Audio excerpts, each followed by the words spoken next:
Hi everybody, my name is Jonathan and I am joined by Ryan, Amzi, and Jake to present our first capstone project for transportation planning. Before addressing the congestion issue in Alaska for this presentation, let's take a look at what congestion really is. Congestion is a form of car queuing and often occurs when traffic density exceeds roadway capacity. So in layman's terms, congestion is when there are too many cars for the road to handle, and it's what people generally consider a traffic jam. So why does congestion occur? What causes these traffic jams? There are three main sources causing congestion, and they are a decrease in roadway capacity, temporal peaking, and spatial peaking. To first address reduced capacity, the capacity or traffic density a road can accommodate can decrease for several reasons, including bad weather, car crashes that close certain roadway lanes, tolls slowing cars down with payments, and constructions closing down lanes, and last but not least, bad driving decisions.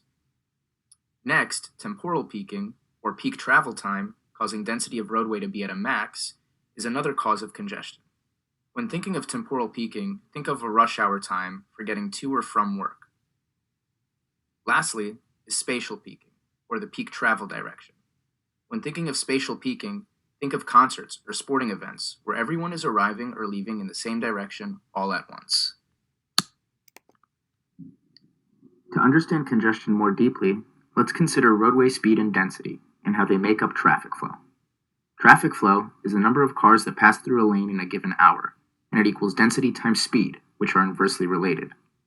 One goal of transportation planning is to maximize flow to mitigate congestion. When looking at the relationship between flow and density, you can see that flow increases up until a certain point with increase in density.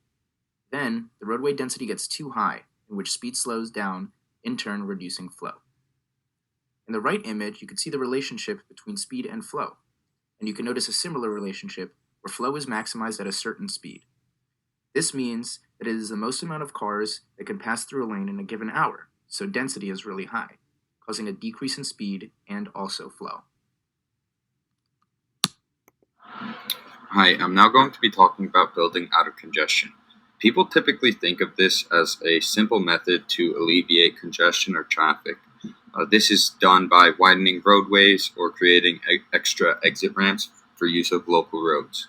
To begin, this is very costly and takes a lot of time to be done. During this time, the roadway usually cannot be even used. And apart from this, another key disadvantage is that this ends up not working most of the time. This is due to induced demand and will be elaborated on next slide. As previously stated, this does not always work. In fact, it rarely works. Due to induced demand, although the roadway seems like it can allow for more cars, induced demand takes place and soon there are the same, if not more, cars than before. This all takes place due to triple convergence. This is the idea that people see an opportunity for less congestion and now start coming from other routes, other times, and other modes of transportation. In the long term, induced demand can even lead to individuals moving into the area for less traffic. Since we can't build our way out of congestion, we're forced to find another alternative. That alternative is dynamic tolling. So, what exactly is dynamic tolling? Dynamic tolling is a form of congestion pricing used to control demand. Prices are continuously adjusted based on vehicle density, meaning during peak hours, the tolls would cost more. A hot lane is an example, which is an HOV lane that allows non-HOV drivers the option to pay to use. In this case, unused road capacity would be used and not wasted. You may be asking yourself, why dynamic tolling? There are three main benefits to why. First of all, it results in higher flow, especially compared to conventional lanes. If you look to the graph to the right, you can see that the flow for the hot lane is way better than the flow for conventional lanes. Secondly, it provides revenue which can be used to subsidize lower income drivers or just used for roads. And third, it offers drivers the opportunity of choice. Other benefits is that it alleviates congestion on nearby conventional roadways and it reduces pollution. There are many opponents to dynamic tolling that offer a plethora of arguments.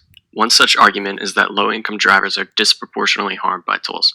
This is untrue as low-income drivers gladly utilize these lanes in order to bypass congestion. Not only this, but tolls can finance public transit such as buses. Another argument is that congestion is pushed onto nearby roadways. However, due to the law of induced demand and triple convergence that Jake talked about, we can see that there is a pull that offsets the push, and as such, there is no push onto nearby roadways. Another argument is the emergence of Lexus lanes, which only the rich can use. However, low-income drivers would still receive tax breaks and rebates from these roads, and a reduction of transport demands would benefit everyone. In conclusion, we recommend utilizing dynamic tolling with existing roadways instead of attempting to build out of congestion with a raised freeway. We've already established that adding lanes will not cure congestion due to induced demand, and pairing dynamic tolling with carpool lanes will help us actively manage congestion by turning said lanes into hot lanes.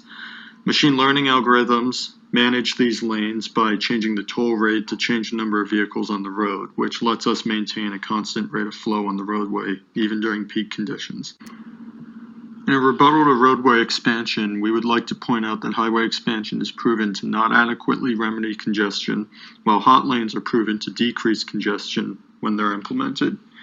Furthermore, hot lanes use cutting-edge technology to actively manage roadway congestion in real time, and that means that hot lanes remain at their optimal flow rate, unlike conventional lanes, which dip below that point.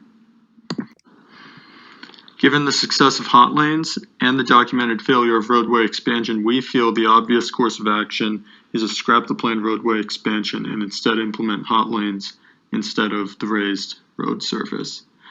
Hot lanes are the most efficient solution we currently have to the issue of congestion, and we feel this would be in everyone's best interest to implement. Thank you.